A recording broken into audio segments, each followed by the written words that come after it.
مسلسل ليالي رمضان. الحلقة الأولى. الكور. علي وميدو ماشيين. ميدو حاسس أن رمضان السنة دي هيبقى غير كل سنة.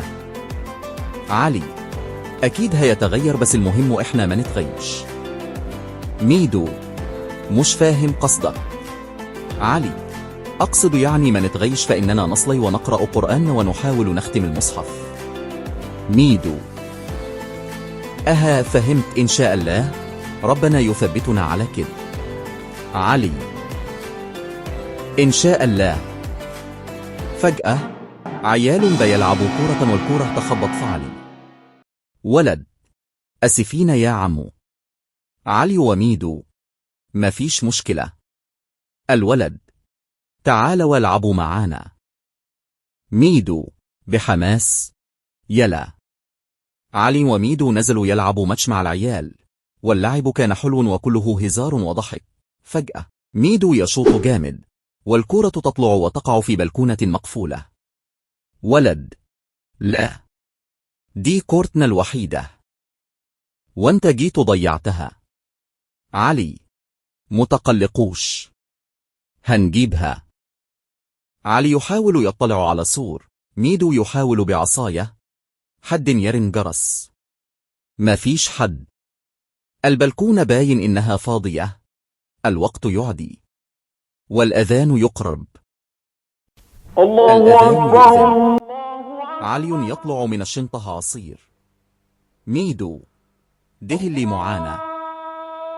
علي اشرب. المهم نجيب الكرة. العيال الأطفال واقفين مستنيين. ولد صغير يعني مش هنلعب تاني. علي يبصله ويتضايق. علي وميدو بيحاولوا محاولات أكتر ومش عارفين يجيبوا الكورة برضو. علي هنعم أي بقي، أنا زهقت يا عم. ميدو يا عم خلاص بقي، أنا تعبت، ضيعنا أول يوم رمضان في كورة. علي ساكت شوي. فجأة استن يبص في الموبل.